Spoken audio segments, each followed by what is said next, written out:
درود به همتون، خیلی خوش اومدید به اولین ویدیوی لانگ کانالمون. این دفعه اومدیم با گیم پلی F14 تامکت نسخه ایرانی تا این نسخه رو بررسی کنیم.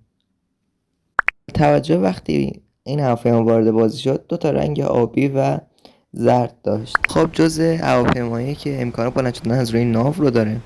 ما قبلا هم گفته بودیم که بلند شدن از روی ناو مهم نیست، مهم اینه که بتونه اون هواپیما غیر از اینکه بلند بشه بتونه روی ناو هم فرود بیاد که با فلپس های این هواپیما راحت میشه روی ناو هم فرود اومد.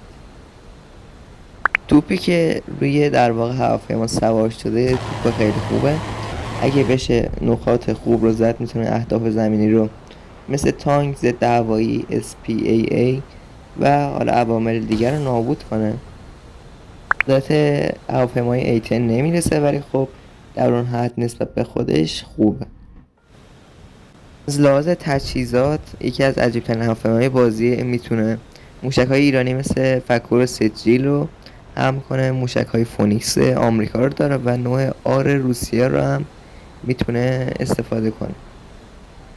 یکی از آپدیت‌های بازی که در واقع چند سال پیش منتشر شده بود، هواپیما و خب هواپیمای دیگه مثل F-117 نایت هاوک آمریکا، همین F-14 خودمون ضعیف‌تر شدن نسبت به نسخه‌ای که اول منتشر شده بود. خب توپشون رو ضعیف‌تر کرده بودن، تعداد موشک یا همون بنزینشون رو که مثلا حجمشون رو کمتر کرده بودن تا یکمی بازی ضعیف‌تر به نظر بیاد.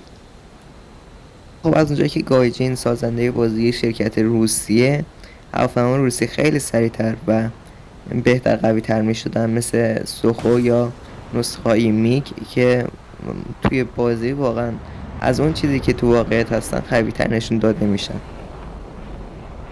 داخلش هم به این شکل ما اینجا اهرامای ایجکت رو داریم، در واقع که میشه وقتی که دو دستی بکشی ایجکت میشه. سمت راست در واقع ما همه دکمه ها رو داریم، ما ساعت اینا رو داریم و خب این طرف در واقع بقیه فشار سنج و عوامل دیگه است. دو تا مانیتور رو برمونه. سمت چپ هم میتونیم در واقع نوع پروازه و روبرو هم تسلیحاته که میشه ازش استفاده کرد. کافه روی باندش اذیت نمیکنه، مثل هواپیمای سبک نیست که شما روش بمبای سنگین بندازی و نتونه روی باند بلند شه. تهش تا نصف باند بلند میشه و خوب میتونه عمل کنه. موشک های آر روسیه‌اش هم خیلی بد نیست، حرارتیه، میتونید هدف ها رو بزنید. البته به مقیاس بستگی داره، اگه دورتر باشید خب بهتره که از فونیکس استفاده کنید. فونیکس موشک سنگینیه که به هدف دیرتر میرسه، ولی سوخت و در واقع اون ماده انفجاری بیشتری داره نسبت به موشک های سبک روسی که باد حالا شکافته شه یا سرعتتون وقتی بیشتر میشه، برای اینکه نیروی پیشران بیشتری بهتون بده در واقع بال جلو جمع میشه و به سمت بال عقب میره.